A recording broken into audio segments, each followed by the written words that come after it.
Ok. Ahí me avisan.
Hola, muy buenas noches. Bueno, pues muchas gracias por venir a pesar de la lluvia. Pues por eso estamos empezando tarde, porque sabemos que la ciudad está inundada y nosotros también nos tocó inundación en el camino. Bueno, primero pues quiero agradecer a Pankaj Mirra por haber aceptado la invitación de platicar con nosotros sobre el periodismo después de Gaza y todo lo que nos suscita en estos momentos. El genocidio de Gaza, toda tanta muerte y tanto masacre. Bueno, agradecer a la Casa Refugio, como siempre, por ser aliados en todos estos eventos.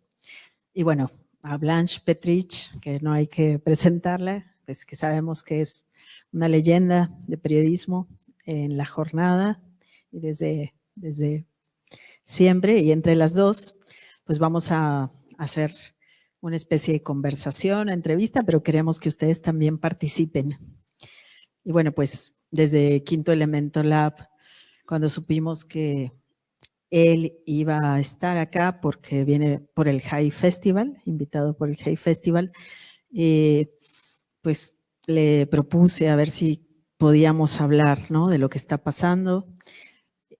Llevamos, bueno, en el camino íbamos platicando de que México es el país sin guerra que más periodistas asesinados tiene, ¿no? Pero obviamente la situación en Gaza, que eso ha superado pues toda estimación, de todas las guerras anteriores, y estamos muy preocupados. Organizamos esto, platicábamos entre un grupo de colegas que estamos en un chat donde nos organizamos justamente para solidarizarnos con lo que está pasando y con los colegas allá.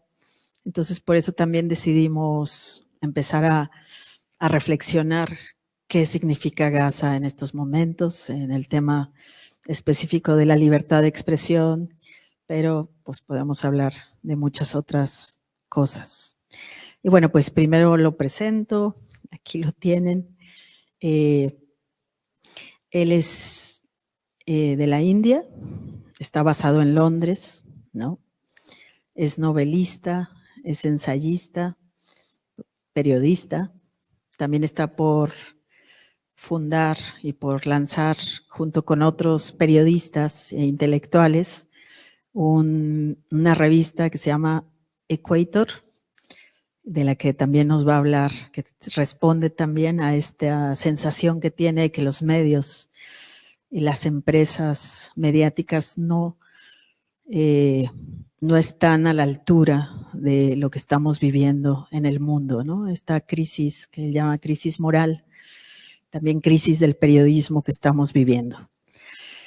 Él tiene, bueno, muchos libros, novelas, pero en especial el de la era de la ira y El mundo después de Gaza, ¿no? Son los que anunciamos en el cartel y bueno, y su discurso, que luego publicó en El País, de Gaza Occidente no se entera de nada, que ha sido como muy divulgado, donde critica y hace una crítica muy fuerte a los medios de comunicación y su papel, el papel de los medios que tienen en este genocidio, también es parte de lo que queremos nosotros hablar, ¿no?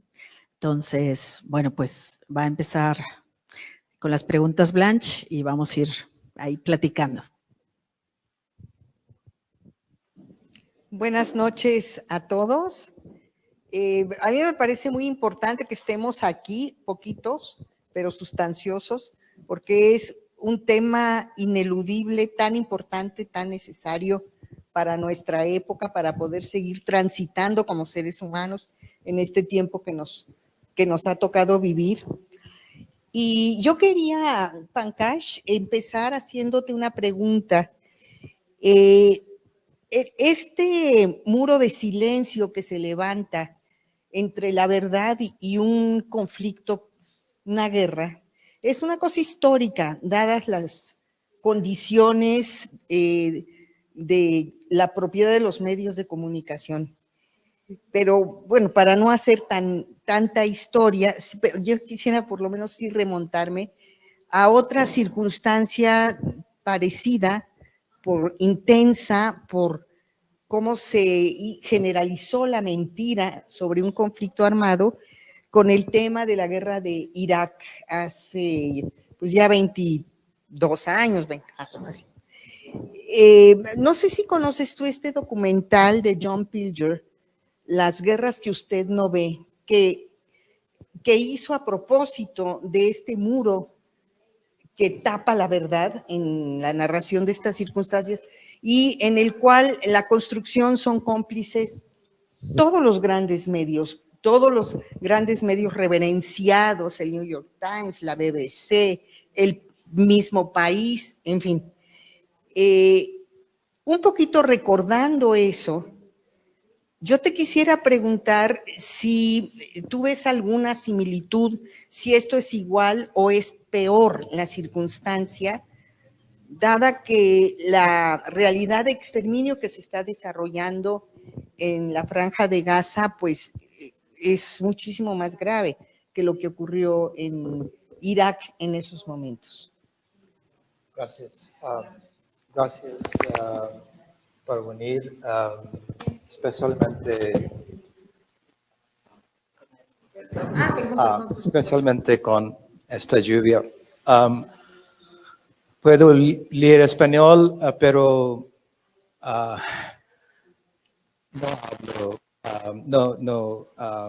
en absoluto. So I will speak in English. I think to answer your question very briefly, I would say that the tendencies we see las tendencias que vemos en Gaza, en la cobertura de Gaza,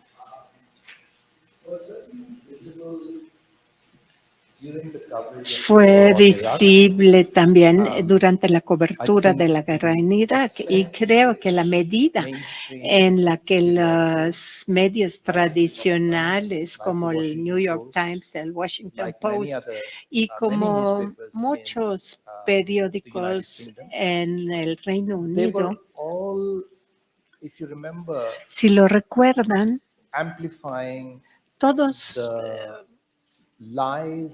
amplificaban las mentiras pronunciadas por los políticos en los Estados Unidos y el Reino Unido en aquel entonces. Después de una vez expuestas las mentiras, cuando no se encontraron armas de destrucción masiva en Irak, se intentó entender qué había pasado, por qué los periodistas en Estados Unidos y en Gran Bretaña no informaron correctamente, pero fue un intento muy pequeño en comparación con la escala, el tamaño del desastre que había sufrido el periodismo. Aquel intento condujo a una situación donde varios periodistas se les pidió, se les despidió y tomaron trabajos mucho mejores como periodistas del New York Times. En breve, no hubo una rendición de cuentas para el tipo de crimen intelectual, crímenes periodísticos cometidos durante aquella época. Dicha falta de rendición de cuenta ayudó a generar una cultura de la impunidad que de cierta forma se ha vuelto extrema en el caso de Gaza, en donde periódicos respetables se han pasado los últimos 2 años dando cobertura moral para lo que toda institución respetable en el mundo ahora considera un genocidio. Y ahora vemos que los periódicos más prestigiosos, las revistas más prestigiosas y algunas de los periodistas de larga trayectoria en el Reino Unido, en Alemania, en Europa en general, están moralmente y intelectualmente son cómplices del genocidio. Lo que vemos hoy es muchísimo más grave y devastador para esta profesión, este oficio que todos ejercemos. Y surgen preguntas de profundidad. ¿Para qué sirve el periodismo? ¿En qué se ha convertido el periodismo y cuál es su futuro? Porque creo que en ningún otro momento en la historia reciente el periodismo se ha involucrado en tanta falta de respeto. En las democracias disque avanzadas, el periodismo nunca ha estado tan solo. Entonces llega el momento de que nos debemos preguntar y estamos dedicados a la idea de la verdad, a la idea de mantener las instituciones democráticas en la sociedad. Y creo que ha llegado el momento para que nos formulemos algunas preguntas muy duras. Y realmente tenemos que cuestionar en lo que se ha convertido el periodismo en tantas distintas partes del mundo y se volvió un adjunto de la política, del negocio y del crimen. Y creo que es por ello. Y Marcela mencionó un proyecto periodístico que algunos amigos y yo hemos emprendido. Estamos decididos a formular esas preguntas, no solamente respecto a esos periódicos que han ido por mal camino, sino también preguntarnos a nosotros, ¿cómo podemos defendernos contra los peligros que ahora están tan claros después de la calamidad en Gaza? En el discurso que diste de Occidente no se entera de nada, ¿sí? Ahí tú pones varios ejemplos de las atrocidades que han cometido los principales medios, esa voz pasiva que usan, de repente un niño dejó de gatear y murió, ¿no? Cuando, o sea, pones diferentes ejemplos y también has dicho en varios foros que te sientes tú mismo marginado de los medios grandes por lo que has llegado a ver, porque tú mismo has sentido esas limitaciones, ¿no? A ti mismo, como a otros, están marcando, y generalmente marcan quién tiene autorización para escribir sobre qué y de qué manera. Pues me gustaría que contaras primero esta exploración de estos medios, qué es lo que están haciendo y por qué enoja tanto también, pues en México, en muchos países, pero en Estados Unidos parecería muchas veces que no se dan cuenta de lo que están haciendo los medios. Entonces, que nos cuentes esa experiencia que has tenido. I'm sorry, I missed the last. Sí, que nos cuentes tu experiencia y tu análisis sobre lo que está pasando en los medios. I think that experience that I personally had, Que tuve personalmente, nuevamente, fue extremadamente decepcionante mi propia experiencia de estos periódicos grandes.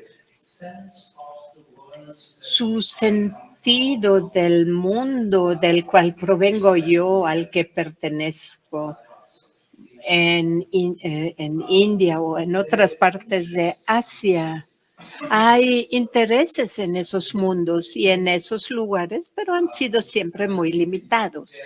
Y creo que les interesan estos mundos o entornos en la medida en que haya una relación directa con los intereses estadounidenses o los intereses del mundo de los negocios estadounidense. No les interesan estos países por...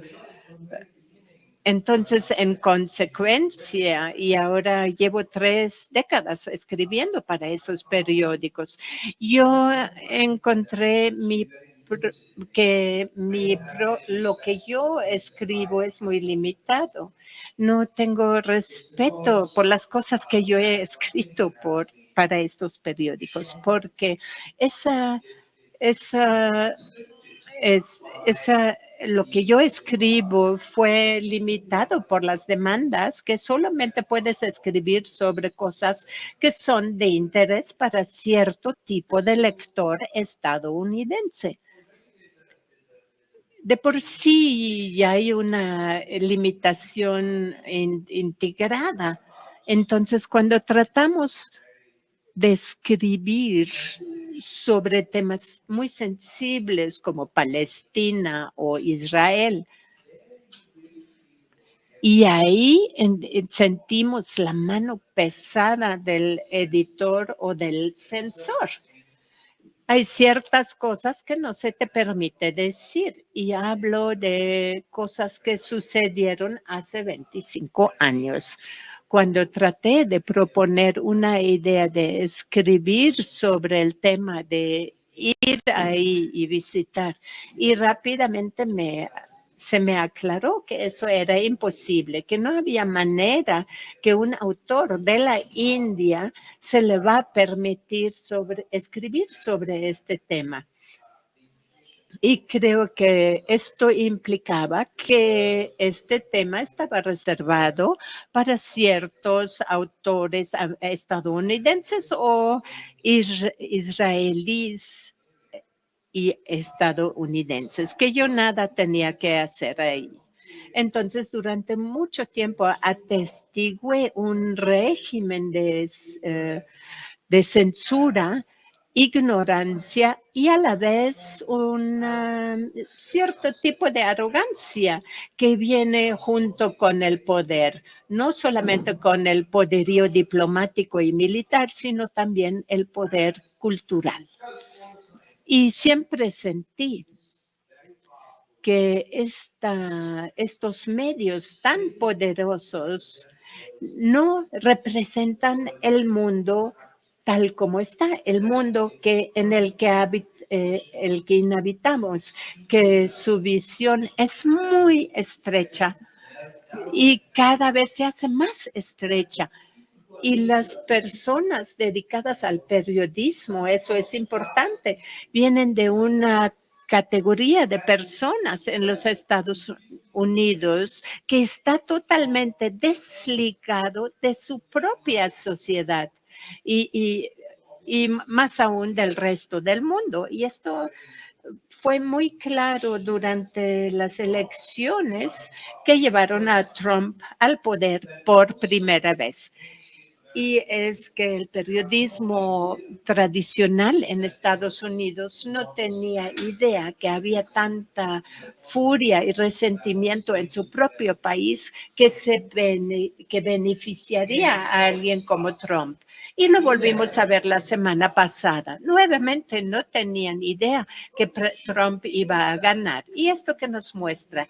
Muestra que las personas en las que confiamos para que nos aporten información precisa sobre el mundo, no se le puede confiar para que nos proporcionen información precisa sobre su propia sociedad. ¿Cómo nos van a poder decir la verdad sobre Gaza?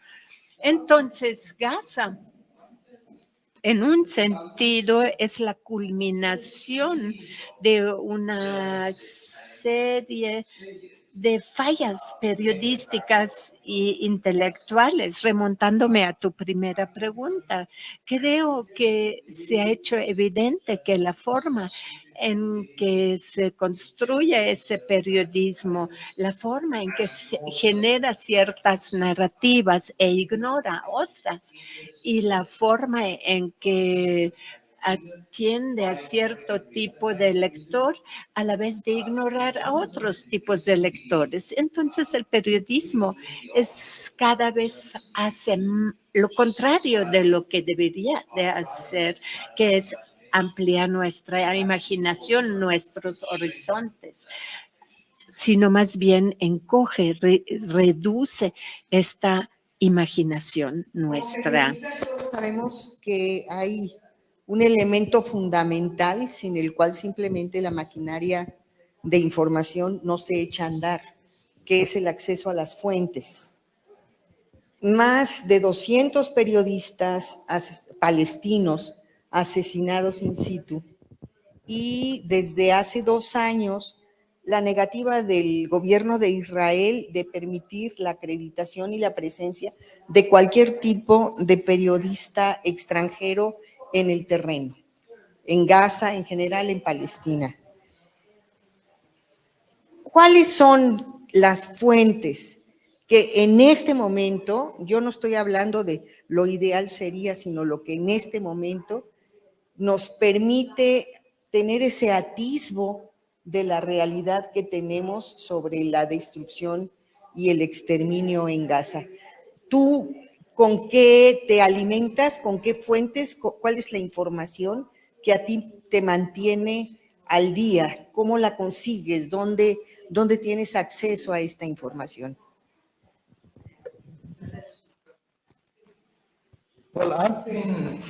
Bueno, yo dependo en su mayor parte de algunos clips o reportajes que las personas de la región que viven en Egipto o el Líbano me envían, o bien amigos que tienen relaciones o en los medios de habla árabe. Y claro, veo Al Jazeera porque ellos tienen periodistas en Cisjordania y en Gaza desde hace mucho tiempo. Y sabemos que Israel ha matado a algunos de esos periodistas y son su blanco, pero lo que es vergonzoso es, como tú dices, que casi 200 periodistas fueron asesinados en Gaza en los últimos 2 años. Y algunos entre ellos de manera muy atroz. Y aún así, cuando vemos los periodistas occidentales, personas que trabajan para grandes periódicos, cómo han guardado un total silencio acerca de esos asesinatos. Ni siquiera han expresado la menor simpatía por las familias de esos periodistas. ¿Qué se necesita para que la gente publique algo en Twitter o en Instagram? Pero estas figuras tan celebradas se han callado, no han dicho una palabra sobre esto.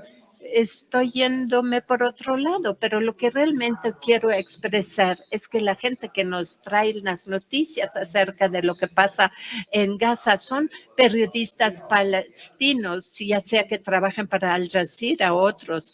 Son las personas que nos tienen informados y que han educado el resto del mundo. Entonces, ellos son en este momento son los héroes más grandes porque conocemos los riesgos tan grandes que toman al cubrir no solamente una guerra, sino también atestiguan el exterminio de sus propias familias.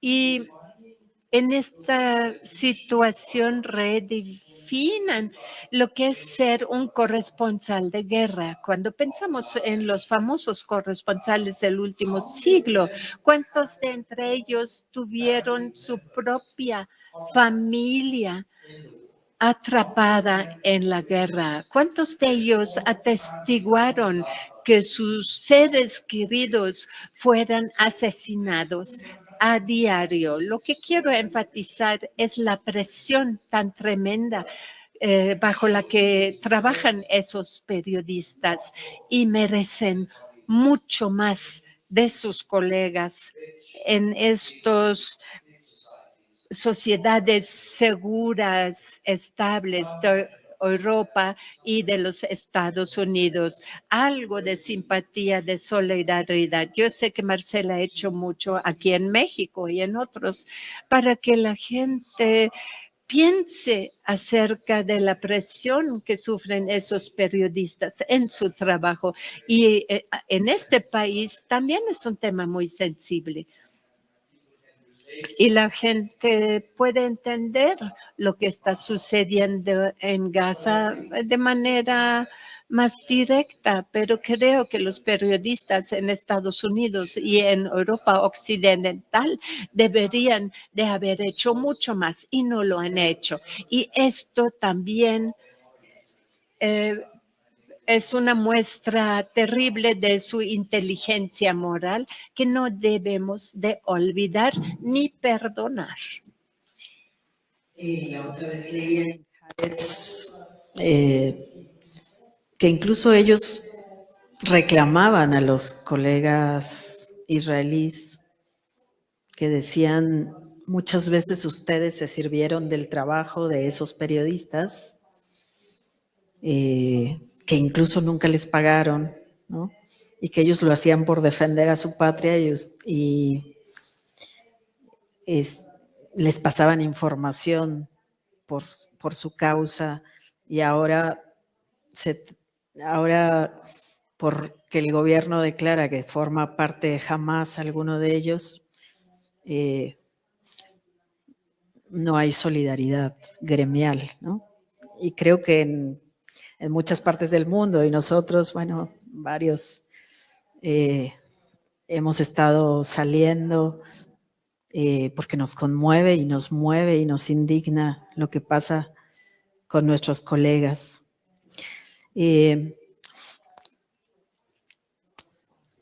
También lo que me llama mucho la atención es la renuencia en los países de declarar esto como un genocidio, ¿no? Como que todo el tiempo hubo señales y apenas muchos medios empiezan a decir que sí, que posiblemente sea un genocidio, pero hay unas órdenes, como en el New York Times, de no se tiene que escribir esta palabra. En los grandes medios vimos estas órdenes de lo que no se podría decir. Y recuerdo que en un viaje que hice a Francia, me invitaron a una agencia de noticias. Estaba yo con periodistas de Bosnia, de Serbia, y estábamos preguntándoles por su cobertura justamente de Gaza. Ellos nos estaban dando como clases de periodismo cuando tenías a todos los veteranos de guerra en esa sala y nos estaban diciendo de lo importante que era su cobertura. Y entonces una periodista de Bosnia les dijo, ¿por qué no han declarado que esto es un genocidio? Y el jefe de información nos dijo, ¿por qué no lo es? Y dice, pero las Naciones Unidas lo dicen, todo el patrón, o sea, de los asesinatos son muy claros. ¿Hasta cuándo? O sea, van a hacer lo mismo que nos hicieron a nosotros. Y este periodista se defendía y me acuerdo que dijo, no, porque todavía pueden huir. Entonces decíamos, ¿y a dónde pueden huir? Y lo dice, todavía hay corredores, pero los están matando en los corredores. Entonces yo le pregunté, bueno, para ustedes un genocidio, ¿cuántos? O sea, si es numérico, ¿cuántos? Y dice, si todas las casas estuvieran baleadas y ya no hubiera para dónde correr, eso es un genocidio, ¿no? Nos quedamos todos muy sorprendidos porque ciertamente no hay una medida. ¿Quién declara qué es? Y cómo se tardaron y se están tardando y se siguen tardando y siguen poniendo en duda el genocidio. Y el daño que hace una prensa patriótica, que de eso quiero hablar, o sea, el daño que hace esta prensa que tome la postura de sus gobiernos, como lo hicieron en Irak muchas veces, ¿no? Defendiendo esa postura y que nos tiene así. Entonces quería eso, que nos hablaras de esta prensa patriótica que también, pues que permite, que como dices, es corresponsable de lo que estamos viendo. What we are seeing right now. Podría ilustrar esto con un ejemplo personal. Creo que es muy interesante que personas como esta persona francesa que insiste en que no es un genocidio. Y me he topado con ese tipo de personas que dicen, ¿dónde está la evidencia?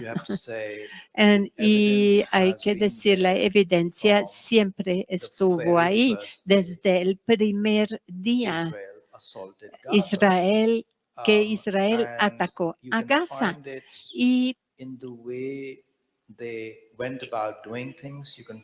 se ve en la manera en que hicieron las cosas, lo ves en las declaraciones públicas de sus líderes, donde la intención es más que clara y a partir de ahí se empeoró cada vez más.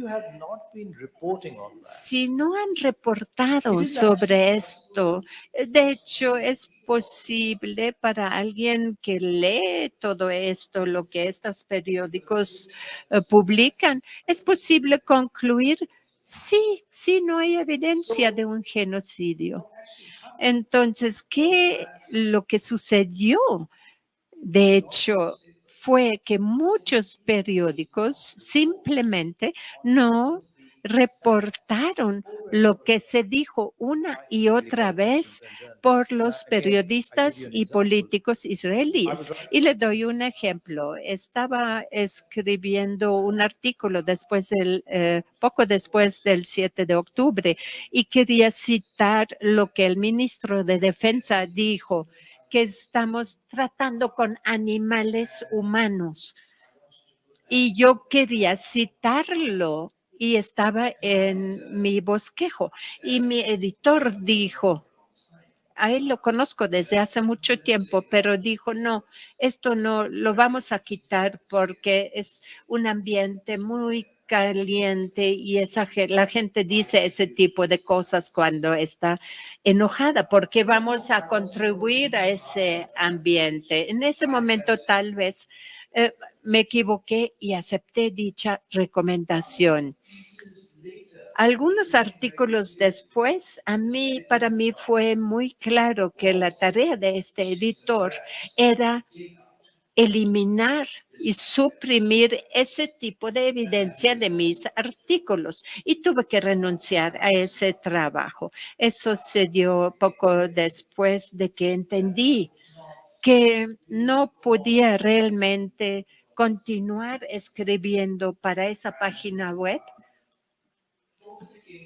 Y también entendí que desde el principio había habido esta intención de eliminar lo peor de lo que los políticos y soldados israelíes decían y hacían. Si haces eso constantemente, algunas personas pueden engañarse a sí mismos diciendo que no hay genocidio y a la vez engañan a otros en ese sentido. Pero por supuesto, las personas que han seguido la noticia y han escuchado lo que han dicho estas personas, lo sabían desde el principio. En el primer mes ya se hablaba de un genocidio, desde el primer mes de ataques de Israel a Gaza. Y resultó ser cierto. Entonces, es otra forma en que los medios suprimen información importante y luego pretenden ser inocentes, diciendo de qué estás hablando. No existe el genocidio.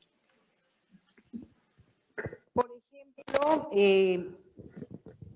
esto no es un genocidio, esto es un combate contra el terrorismo de Hamás. Por ejemplo, decir que el ejército israelí no bombardea los hospitales ni las escuelas, tampoco bombardea los campamentos de desplazados, porque realmente lo que está bombardeando son los túneles subterráneos que se esconden debajo de los hospitales, entre los campamentos, debajo de las escuelas. Tampoco hay una política intencional planificada de infligir hambruna a la población palestina, porque en realidad lo que pasa es que los terroristas de Hamás se roban la comida que está entrando y eso lo sostiene. Estas son las líneas que incluso en la televisión mexicana vemos todas las noches construyendo esta imagen que impide más bien a las audiencias percibir la profundidad del drama que se está desarrollando frente a nuestros ojos. ¿Cómo se construyen y cómo se sostienen estas mentiras para que un sector importante, cada vez menor, esperemos, de la población, de las poblaciones a nivel mundial, esté creyendo en esta cortina de humo?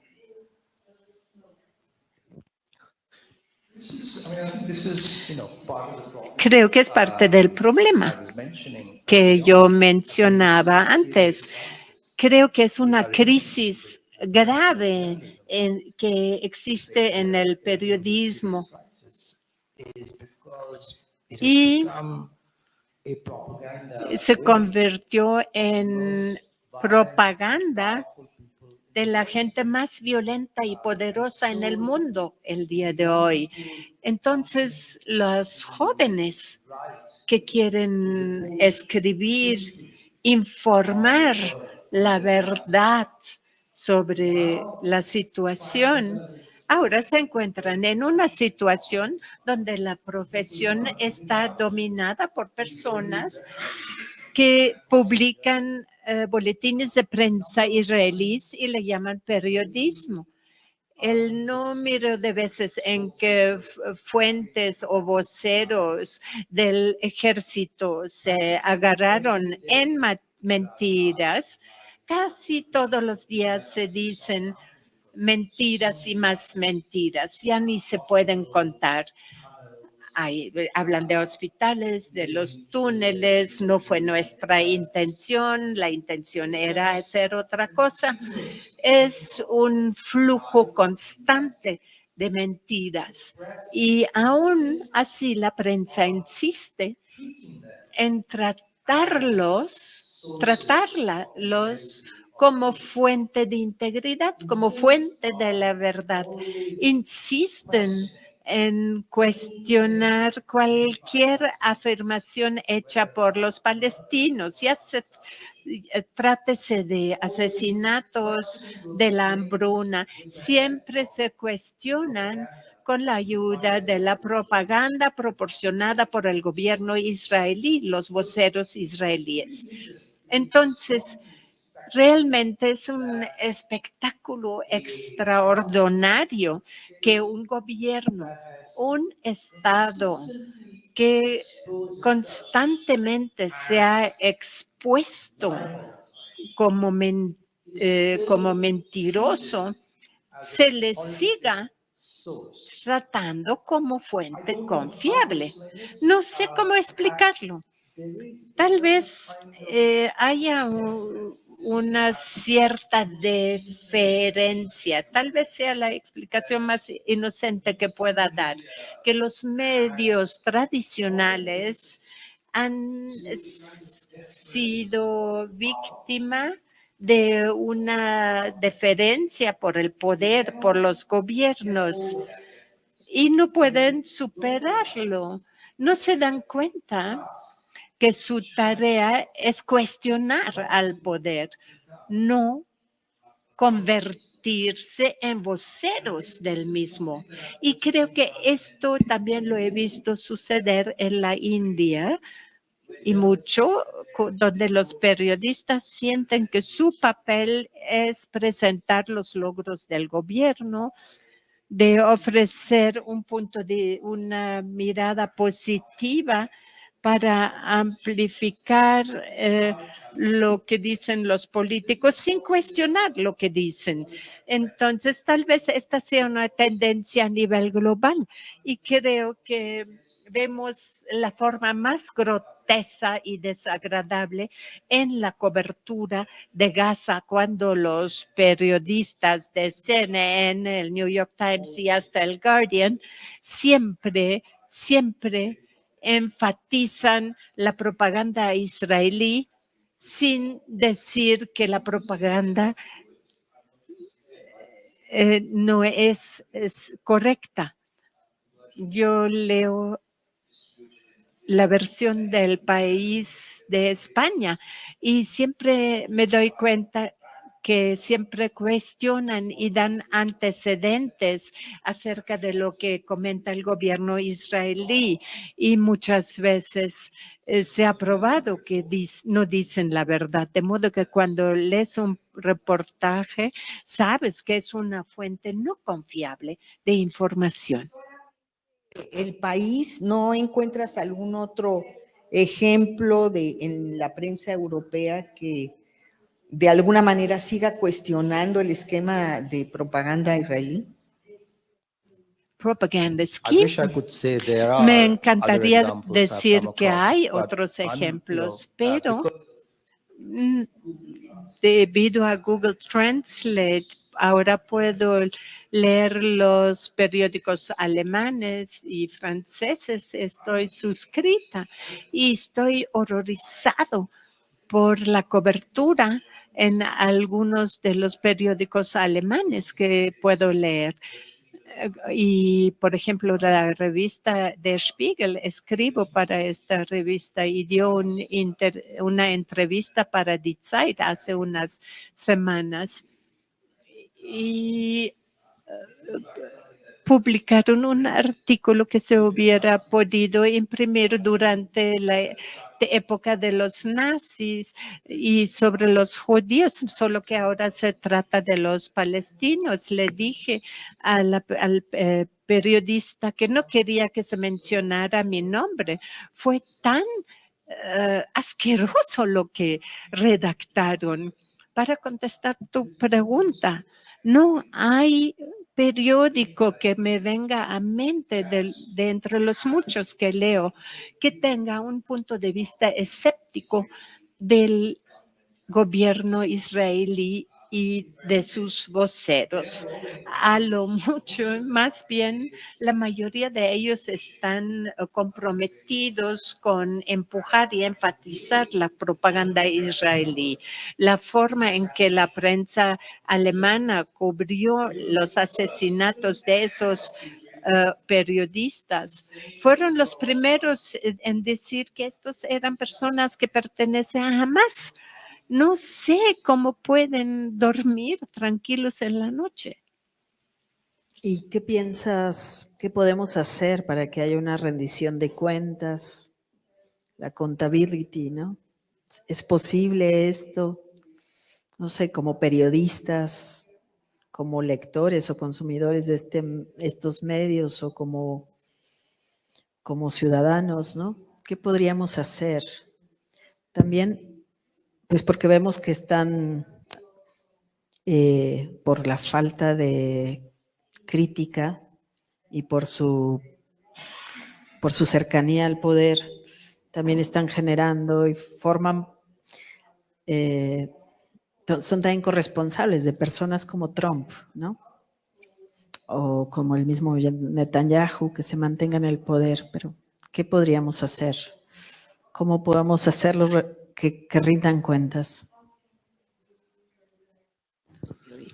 I think, my Mi propia during conclusión this, fue durante los últimos 2 años fue que tenemos que crear plataformas independientes.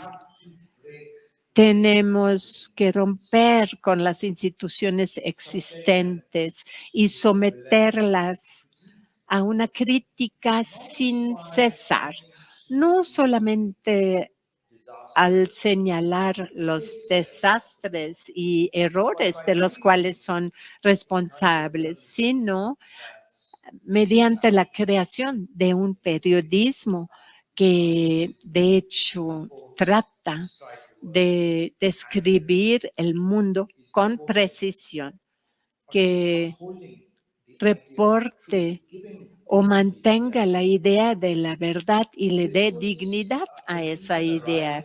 Es una conclusión a la que llegué porque muchos nos reunimos en un principio de esta guerra porque nos horrorizó la forma en que se cubrió y decidimos que no hay manera de reformar las instituciones en donde habíamos pasado tanto tiempo de nuestra vida, que estas instituciones digan si hubo un genocidio y no lo cubrimos y estos son los responsables y los vamos a despedir. Pero 5 años después habrá otro genocidio y lo van a encubrir. Ese tipo de instituciones son demasiado cercanos al poder y estas instituciones no se pueden reformar. La respuesta es la creación de instituciones que mantienen una distancia de la riqueza y del poder y que traten de mantener una independencia, una autonomía. Y de modo decidimos juntarnos y crear esta institución alternativa, esperanzados que haya gente allá afuera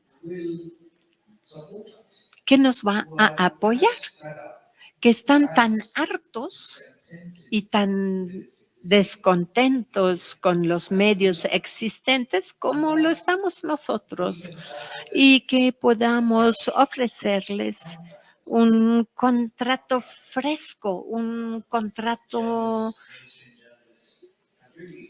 que los medios tradicionales ya no utilizan. ¿Y de qué se trata en este contrato?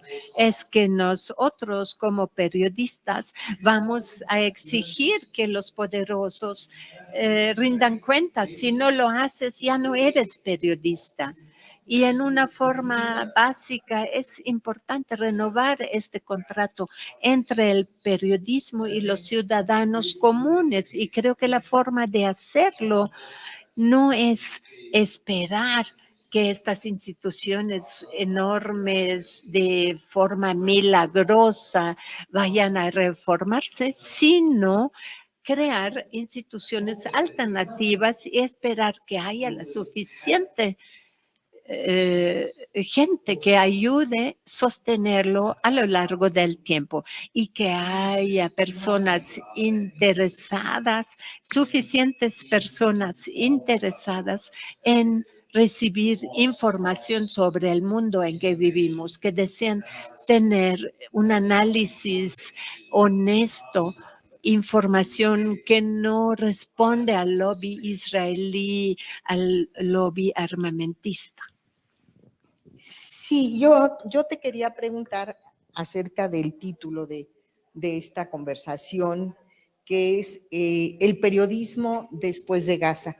Yo creo que para nadie aquí es desconocido el hecho de que desde hace años todos estos medios convencionales, quizás 20 años, han entrado en crisis precisamente por la falta de credibilidad, porque no están, el ejemplo de Gaza es el más extremo, pero estos muros de mentiras se levantan en torno a casi todos los temas en donde los poderes económico, político, militar entran en algún tipo de conflicto. Entonces, y en todos lados, así como ustedes con este proyecto, han surgido muchos esfuerzos, Marcela, Temoris, hay muchos ejemplos de colectivos y periodistas muy respetados que ya están caminando por otro lado, que ya no están en los medios convencionales y están logrando que sus voces sean tan importantes en ciertos momentos críticos que la gente acude a ellos y no a los medios convencionales para estar realmente informados. Pero antes también quería, si me puedes contestar, si no te importa contestarme, ¿a qué medios, aparte del Spiegel, cuál es el medio en la India al que renunciaste y de qué otros periódicos, en qué otros medios has dejado de publicar justamente como una forma de protesta, de no doblegarte a esta censura en torno al tema de Israel? Against their silence with regard to Gaza. Para serte muy honesto, yo no me siento bien escribiendo para nadie en ese momento. Voy a seguir escribiendo para El País, voy a seguir escribiendo para The Guardian, pero para muchos escribía como el New York Times. No puedo ni acercarme en este momento. No me podría perdonar si lo hiciera. No honraría la memoria de los periodistas palestinos que fueron asesinados y el encubrimiento de estos asesinatos fue proporcionado por esos medios y hay una falta de solidaridad y de muchas otras cosas. Hay tantos crímenes morales e intelectuales que estos lugares han cometido. Escribir para ellos es convertirte en cómplice de estos crímenes, es darles el respeto que no merecen en absoluto. Y por eso prefiero escribir para una publicación que no está tan dañada, tan afectada por todo esto, pero cuando miramos alrededor, existen muy pocos de estos lugares que no de una manera u otra han sido comprometidos por la cobertura de Gaza en los últimos 2 años. Pero espero que este proyecto que estamos realizando, que se llama Equator, ofrezca una plataforma, no solamente para los periodistas, sino también tal vez para mí, donde puedo escribir sobre los temas que quiero escribir y sin sentir nuevamente que hay una censura, tanto directa como indirecta, que va a impedirme decir ciertas cosas. Quiero escribir sin este temor. Y si esto implica no escribir para estas empresas grandes, no ganar dinero con ellos, para mí está perfecto. La posibilidad acerca de la posibilidad de que de esto que se está generando, de este viraje que se está dando, del declive de los medios convencionales, el declive de su credibilidad frente a las audiencias y el papel cada vez más relevante. Tú decías hace un rato que esperabas que hubiera mucha gente afuera, que estuviera ansiosa esperando leer los materiales que se vayan a generar en Equator. Yo creo que sí hay, pero ¿tú cómo ves? ¿Tú crees que se vaya a dar un momento en donde pueda romperse esa balanza negativa y puedan los medios que no censuran la información, que no son herramientas de la propaganda, que puedan tener un mayor rol de acceso a las audiencias, o al revés, las audiencias acceso a ellos? Alternative media. I think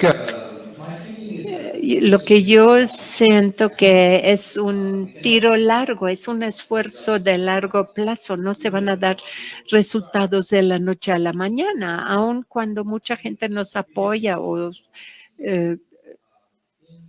tiene una suscripción. El cambio que queremos ver en el periodismo lleva tiempo, pero es importante dar un ejemplo, sobre todo para los jóvenes, los autores jóvenes que han sido traumatizados profundamente en los últimos 2 años, ya no creen en la idea de escribir. Y si hay instituciones y plataformas en donde sienten que tienen un lugar, no solo tolerado, sino que se les dé la bienvenida y que tengan un lugar ahí. Creo que este es un inicio muy bueno.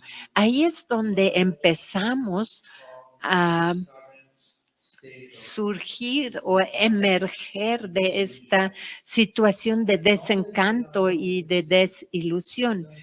Siempre cuando no hay plataformas o instituciones alternativas, entonces los jóvenes no van a comprometerse con lo que sigue siendo un oficio muy noble.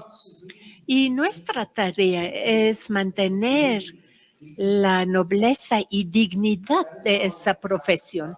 Y así es como atraemos a los jóvenes y así es como damos un ejemplo para ellos y así es como mantenemos esta vocación, este oficio, lo mantenemos con vida y relevante para este mundo en el que vivimos. Thank you. También escucharlos a ustedes. Si tienen preguntas, que se acerquen para acá. Ah, no, les van a pasar por allá.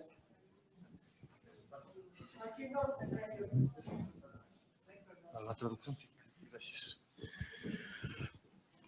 Muchas gracias, Pankaj, por la charla, por la conversación.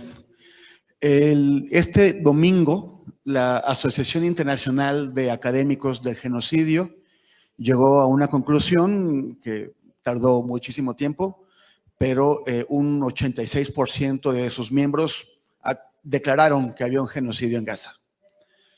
Y este debería ser el fin del debate académico. Falta el debate legal que se discute en la Corte Internacional de Justicia, pero a nivel académico queda claro, tenemos un genocidio. Sin embargo, la cobertura, la estuve examinando a nivel internacional en los medios occidentales, fue muy baja. Algunos no la mencionaron, El País no lo han mencionado. Acabo de consultar, en las páginas del país no aparece esta resolución. En The Guardian sí, pero en otros medios internacionales aparece en un plano secundario. Hay relativización de la importancia de esta declaración. Hay se pone al mismo nivel la respuesta israelí o la respuesta de una integrante de este cuerpo académico, una entre 500, que pone en duda el resultado, y ella es israelí.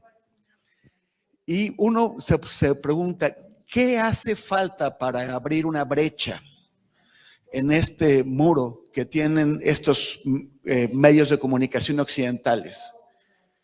¿Qué es necesario para que empiecen a admitir lo que es evidente, lo que los expertos ya dijeron?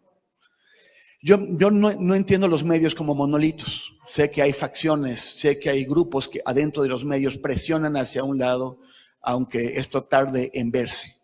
Pero esto debería ayudar en esos medios, a esos grupos que están presionando para que sus medios reconozcan que están hablando de un genocidio. ¿Qué es lo que ves tú? ¿Tú sientes que es una tarea imposible pensar que en algún momento van a admitirlo? Tras la guerra de Irak de 2003, vi una entrevista en donde Cristiana Amanpour reconoció que la CNN se había dejado llevar por el patriotismo de lo que ella llamó los foot soldiers, la infantería de Fox News. Ella lo reconoció. En algún momento veremos a CNN, al New York Times, admitir que no supieron hacer o cumplir con su deber y que fallaron. Van a perecer esos medios, se van a ahogar, se van a quedar sin audiencias y en el descrédito total antes de reconocer que la noticia más importante que les tocó dar en sus vidas la dieron en el sentido contrario al que debían. Totally with a contrary meaning. Thank you for your question. Muchas gracias por su pregunta. So I think, here is what I'm speculating. Estoy especulando un poco. Irak, la guerra en Irak se basó en la afirmación que tenían armas de destrucción masiva. Y esto se basó en una afirmación hecha por el gobierno estadounidense y sus aliadas. Y luego se dijo que no era cierto. Una vez que afirmas eso, tienes que ir a encontrar estas armas. Y cuando no se encontraron, se hizo evidente que el gobierno cometió un error. Y la gente que decía que había este tipo de armas como el New York Times y otros se equivocaron. Con el genocidio es diferente. Se tiene que demostrar. Hay una serie de definiciones legales. No es tan sencillo como encontrar las armas o no. Entonces hay una zona de ambigüedad que estos periódicos han explotado y, como mencioné, suprimen evidencia que hubo un intento de genocidio desde un principio.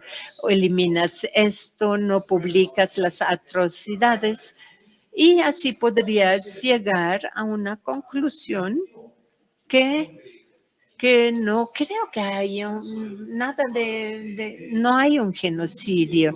Y como dicen hoy en día, puedes ignorarlo porque no se ha probado definitivamente que hay un genocidio. En Irak se probó que definitivamente no tenían las armas. Otro punto que quisiera mencionar para contestar tu pregunta. Ahora que estos políticos y periodistas han ido por este camino tan oscuro, es difícil regresar y ahora decir, cometimos un error, porque una vez te embarques en ese camino o una vez hagas esto, Básicamente tendrías que aceptar que te equivocaste. Y no solo esto, sino que eres culpable en una escala mucho mayor que en 2003. Aquí se facilitó y apoyó a un genocidio y eso te puede meter en problemas, no solo morales, sino legales también. Las ruedas de la fortuna, como se dice, se mueven lentamente, pero sí con el tiempo se mueven. Y no podemos descartar una situación en la que las personas que lo facilitaron directamente, diría el primer ministro del Reino Unido o de Relaciones Exteriores, que han mentido constantemente al Parlamento, que han apoyado a Israel con armas, tal vez en un futuro sean juzgados en La Haya. Cabe esa posibilidad. Una vez das cobertura moral para un genocidio, es difícil admitir y sigues esperando que esta zona ambigua permanezca y que la Corte Internacional lleve mucho tiempo para llegar a una conclusión y aún entonces puedes ignorarlo, no cubriéndolo. Se puede dar una resolución con una gran mayoría, pero puedes ignorarlo porque si publicas esto, también estás diciendo que te equivocaste. Y ahora eres culpable. No solamente estás equivocado, sino eres culpable. Muchas gracias por todas tus palabras. Me gustó mucho lo de dignificar la palabra verdad. Eso me gusta mucho. Vamos a dignificar a la palabra verdad, porque ella no tiene ninguna credibilidad. Toda guerra ha sido difícil de cubrir como periodista. Blanche y yo cubrimos las guerras en Centroamérica de hace 40 años, ¿no? Y sí teníamos problemas para transmitir la verdad. Y yo sobre todo tenía problemas para transmitir con objetividad, porque ese era el tema, no eres objetiva. Y yo decía, ¿cómo puedo ser objetiva si estoy viendo a una señora que está buscando por piezas el cuerpo de su hijo deshecho después de un bombardeo, ¿no? ¿Dónde está la objetividad? Creo que en este momento, no sé si estoy mal, lo que estamos atravesando no es solamente una crisis de los medios y no es solamente ese muro de silencio y mentiras de los medios tradicionales, es también una crisis en los periodistas. Es una crisis de deshumanización. O sea, yo hay veces de veras que no sé si les pasa, pero no podemos creer, ¿no? Que digan que no hay un genocidio, no podemos creer que no digan que están matando de hambre a los niños y que esa es un arma militar, ¿no? También para el exterminio. Entonces, yo pienso eso mucho. Hay una deshumanización y hay un problema no solo en los medios, sino en nosotros como periodistas, en los seres humanos. ¿Qué piensas de eso? Creo que tienes razón, que hay una situación, una crisis humana. La palabra crisis humana la utilizó Albert Camus en 1946, poco después del fin de la guerra. Él fue a Nueva York y dio una conferencia. Les recomiendo a todos leer esta conferencia y habló que es tan fácil decir, hemos vencido a Hitler, ya pasó todo, pero el veneno quedó dentro de todos nosotros y tenemos que estar muy conscientes de ello. Y creo que utilizó la palabra crisis humana para separarlo de otras crisis, la crisis política, la económica, etcétera. Y creo que en la actualidad estamos en medio de esto, el valor de la vida humana, la dignidad humana, la idea de la verdad, la idea de la compasión, la idea de la justicia, la idea de la solidaridad. Todos estos son valores que de los cuales los poderosos se burlan abiertamente. Elon Musk puede decir que la civilización occidental está mal porque invirtió demasiado en la empatía. Es demasiado empática y por lo tanto se fue por mal camino. Esto es darle en la torre a cualquier principio, a cualquier idea que eres responsable para con otros seres humanos. Estás ligado a ellos, conectados con ellos a través de la comunidad, la familia, la solidaridad y la empatía es una de las grandes virtudes que debemos cultivar y vemos estas personas poderosas. No quiero mencionar su nombre aquí, saben a quién me refiero.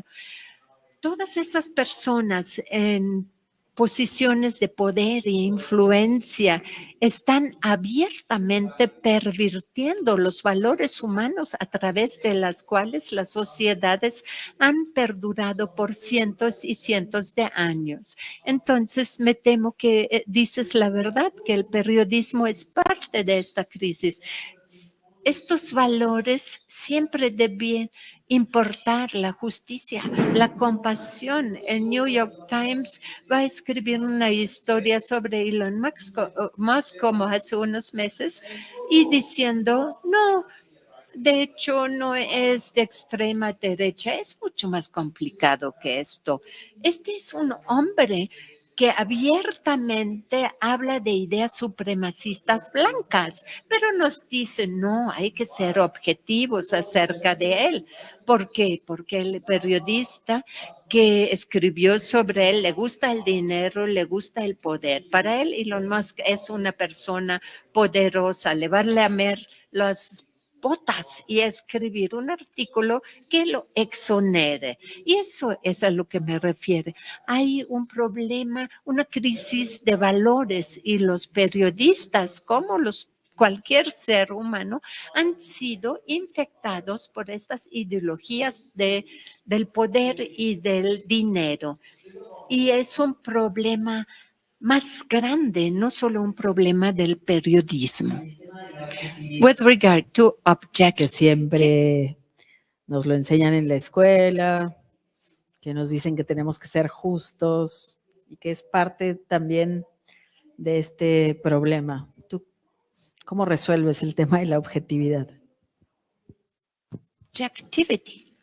Well, I think, the idea of objectivity has La been idea de la reduced to objetividad se ha essentially, reducido a kind of both esencialmente a So, una if the Israelis ambigüedad. decide to Si los target israelíes journalists in deciden Gaza, matar periodistas en then you have Gaza, to go and entonces tienes take the tú Israeli que version of things tomar la and versión put them in a israelí news report, y integrarlo even en when tu you know that reportaje, these people have been aún lying a for a long time, sabiendas and they're que esta again gente ha lying. mentido por mucho Within a few tiempo y lo days, like the New siguen York Times did, haciendo.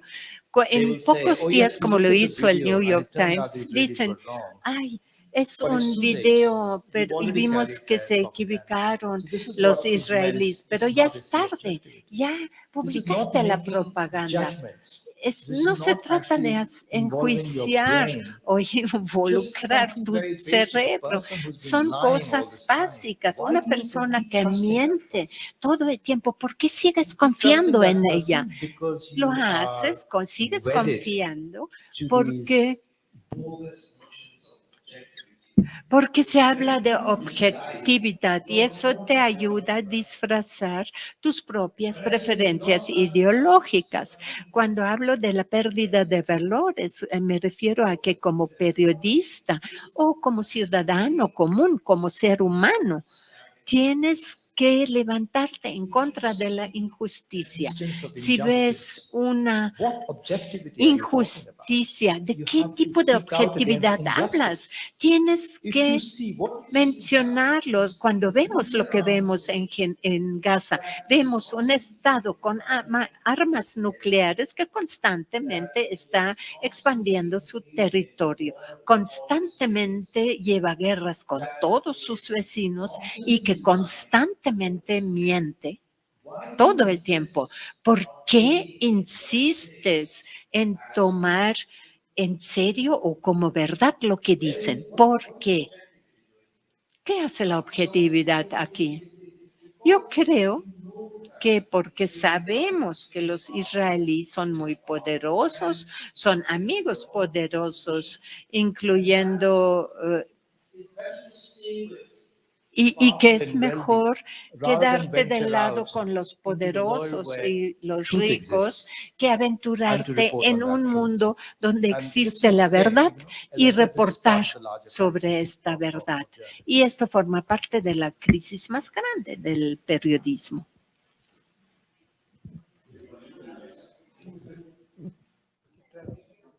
¿Qué prefieres, en inglés o Spanish? ¿Mejor en español? Bueno, mi pregunta tiene que ver un poco con lo que ya se ha discutido, ¿no? Pero desde que en como la época inicial del genocidio en Gaza, cuando habían periodistas que estaban como compartiendo las mapas de los túneles o algo así, en mi poca experiencia también como periodista acá, y hay muchas personas que tienen mucho más conocimiento que yo, también lo veo acá en América Latina, que hay periodistas que ven a ellos mismos como extensiones del poder estatal, ¿no? Que hasta se emocionan, por ejemplo, cuando cubren la violencia en México, como el hecho de que se llevan con la DEA todo el tiempo, que dependen en fuentes policiales y dicen, vamos a buscar los malditos. Y obviamente el gobierno solo está preocupado por la inseguridad. Y siempre la cobertura que ellos producen a través de como esa alianza, no es que sea mala usar como fuentes policiales o del gobierno, sino que produce como el mismo espectáculo de como de lo salvaje, del otro, que por ejemplo en Gaza justifica el genocidio, pero también en México justifica el apartheid en la frontera o el espiral de la muerte de militarización, ¿no? Entonces me he preguntado, con esos periodistas que se llevan así, ¿no? Que ven a ellos mismos como voy con el Estado para buscar los malditos, como si estuvieran en una serie del FBI. ¿Crees que realmente solo es por el dinero que lo están haciendo? Y quizás sí, no sé, en tu experiencia como periodista y también tus lecturas, ¿o crees que hay algo más profundo, filosófico, porque ellos han tratado de cómo hacer el periodismo así, de cómo buscar los malditos, pero con las autoridades, ¿no? Con el Estado. Entonces, eso es mi pregunta. My question.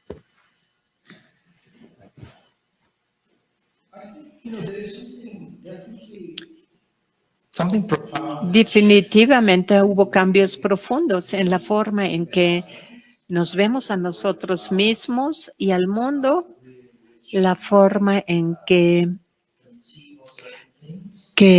concebimos ciertas cosas, como concebimos el periodismo. Cuando yo era joven viviendo en la India, el periodismo era una profesión que estaba claramente definida como un crítico de los poderosos, teniendo una función muy importante y democrática, y es mantenerte alejado de los poderosos y constantemente monitorear sus acciones y declaraciones de estas personas poderosas. Con el paso del tiempo, esta distancia se ha reducido y cada vez más personas empezaron a hacer lo que ahora se conoce como periodismo de acceso, donde se te invita como persona de confianza de políticos y gente de negocios y esencialmente produces piezas con base en la intimidad que tú tienes con esas personas poderosas. Creo que eso fue un gran cambio. Probablemente no puedo entrar en detalle del por qué esto sucedió, pero ese cambio lo hubo en todas partes. Aún los autores y periodistas que supuestamente viven modestamente, relativamente modestamente y en forma austera, y empezaron a imaginar una existencia más ambiciosa para sí mismos. Cuando te juntas demasiado con los ricos y poderosos, quieres ser un poco como ellos. Y eso es un gran riesgo en nuestra profesión. Esto puede ser el inicio de la corrupción personal, pero cuando cambia la cultura y demasiadas personas están interesados en eso, entonces la profesión misma empieza a cambiar, y creo que esto es lo que cambió. Y regresando a la pregunta anterior, hay un gran cambio en los valores, y creo que el periodismo es una víctima de ese gran cambio. El periodismo de acceso evidentemente resulta en que las verdades importantes son escondidas. Por ejemplo, la candidatura de Biden el año pasado. Cuando se inició el debate con Donald Trump, y de repente se hizo evidente que este hombre no sabe de qué está hablando, que apenas puede formular dos frases. Y fue claro para nosotros en 2020, cuando lo vimos en los debates, vimos que es un hombre mayor que no está apto para ser presidente. ¿Qué pasó de 2020 al 2024? ¿Dónde estaban todos esos periodistas en Washington? Ahora publican libros y dicen, sí, hubo una conspiración para esconder la salud mental del público y todos, y eso no es así. Mucha gente en Washington sabía lo que le estaba pasando a Biden y que no era apto, y que no, pero querían mantener el acceso al poder. Y por eso no publicaron esto. Y ahora vemos el costo de esta situación. Si ese reporte se hubiese publicado antes, hubiéramos tenido un mejor candidato que Kamala Harris, y tal vez hubiese ganado contra Trump. Hoy tendríamos otra situación un poco mejor que la situación en donde nos encontramos ahora. Entonces podemos ver que el periodismo de acceso se ha convertido en una fuerza antidemocrática porque esconde la verdad del resto de nosotros. Y la última pregunta. No. Bueno, de este lado, porque no han hablado, si quieren juntar las dos. En español no dijeron. Hola, ¿qué tal? Un placer. Me pareció interesante lo que dices de que hay que continuar los esfuerzos del periodismo independiente, y creo que todos los que estamos acá latinoamericanos hemos pues escogido esa opción del periodismo independiente.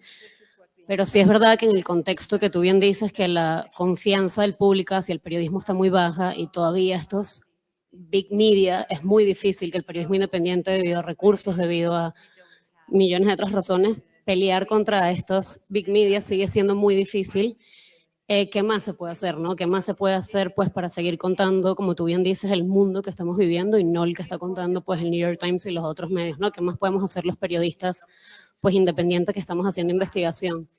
Y lo otro es, o sea, lo de Gaza tristemente sigue ocurriendo y seguirá ocurriendo, y tristemente más periodistas se van a morir. ¿Cómo podemos informarnos? ¿Cómo los periodistas que estamos aquí y haciendo periodismo independiente, qué podemos hacer para informarnos de manera correcta, de replicar una información, ¿cómo se llama? Verdadera, y que hoy es Gaza y mañana será otro lugar, ¿no? Entonces, ¿cómo podemos adelantarnos para que los young journalists, qué podemos hacer en un futuro para cuando vuelva a ocurrir esto, no digamos, bueno, ya pasó Irak, ya pasó Gaza y mañana es otro lugar, ¿no? O sea, para no tener esta misma conversación, sino para que, si estamos teniendo esta conversación, ¿qué cambios podemos hacer, no? Sí, no sé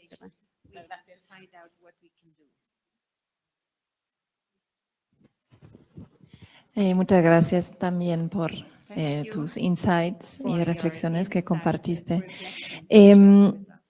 Creo que el factor que fue muy interesante es la relación de poder entre pues, el big media y los gobiernos o propagandas. Un factor que creo que no hemos tocado tanto es no solamente la crisis de credibilidad de medios, sino también la crisis que estamos sufriendo las audiencias. Creo que las competencias mediáticas en unos tiempos donde estamos viviendo mucha desinformación, no solamente de los medios de comunicación, sino también de otros actores creadores de contenidos, podcasters. Creo que pues ahí hay muchas fuentes de información. Ahí me gustaría tener tu opinión de cómo también la salida de todo esto, ¿no? O sea, ¿es a través de que haya más formación de audiencias críticas? ¿O dónde ves tú que es el punto donde podemos, pues, ¿no? Cambiar la historia un poco?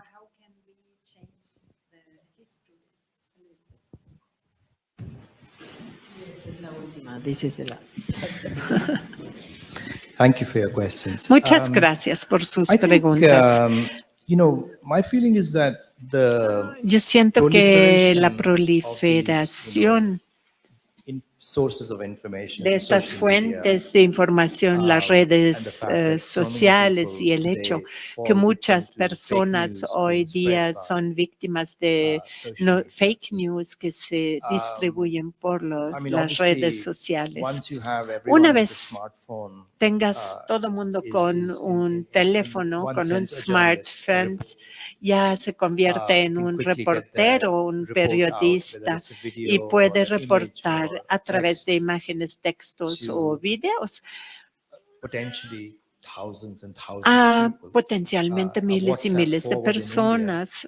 Un reenvío de WhatsApp se puede reenviar a millones de personas y llegar a audiencias enormes. El mundo de la desinformación está vivito y coleando, pero yo diría que aún hay personas que admiran o que piden a las instituciones que les den información. Y muchos se han alejado de estas instituciones grandes porque estas están comprometidas. Creo que definitivamente trabajamos en un entorno muy retador con la llegada de las redes sociales, pero todavía dependemos de la presencia de grandes cantidades de personas que aún desean un periodismo honesto y tal vez sean una minoría que cada vez se hace aún más chica, pero tenemos una responsabilidad para con ellos. Tenemos que continuar con nuestro trabajo y para contestar su pregunta, creo que una forma de liberarte del dominio de estos grandes medios es generar redes internacionales. Con la tecnología digital nos es posible compartir información, análisis, opiniones y publicar nuestros textos y publicar autores de distintas partes del mundo y traducir sus artículos rápidamente. Todo esto es posible con la tecnología en las últimas décadas y creo que cada vez más será así, que las redes, sobre todo en los países del sur global, alejados de estas redes poderosas de Europa y Estados Unidos, pero el compartir la información y el análisis entre las sociedades que tienen mucho en común que no mediated necesitan que las noticias sean mediadas a través de Londres, París y Nueva York, sino pueden comunicarse directamente. Y esto antes era imposible, de modo que pienso que parte de nuestros esfuerzos deben dirigirse a fomentar, cultivar, desarrollar y consolidar dichas redes de periodistas y de instituciones. En Equator estamos muy interesados en esto, ampliar la conexión con redes en Latinoamérica, África y Asia, para obtener lo mejor lo que se escribe ahí, traducirlo y republicarlo. Y también que se publiquen y traduzcan nuestros artículos en otros idiomas. No pretendemos ser una publicación de idioma inglés únicamente. Esto limitaría nuestra ambición, nuestra visión y nos limitaría de manera muy importante. Entonces, creo que estas son las formas de escapar al dominio, la hegemonía de los grandes medios en Norteamérica y Europa, que ya han perdido su legitimación de manera muy rápida. Muchas gracias. Gracias por venir y gracias a quienes están viniendo, for viendo la attending. transmisión. Pues muy buenas noches. Pues solamente como despedida, desearle mucha suerte a Equator y seguramente tendrá mucho eco también en México, ya que el trabajo que ha realizado Marcela desde hace muchos años y Temoris también con sus propios medios que han logrado generar con un concepto de periodismo colaborativo desde abajo, que rompe esta manía de los exclusivos, de nosotros los periodistas de medios convencionales, estamos muy aferrados a lo nuestro y no compartimos, y esto tiende a romper, ¿no? Este tema de las exclusividades y compartir, hacer comunidad en cualquier idioma, en cualquier lugar. Yo creo que pueden tener mucho éxito, mucha suerte. Gracias.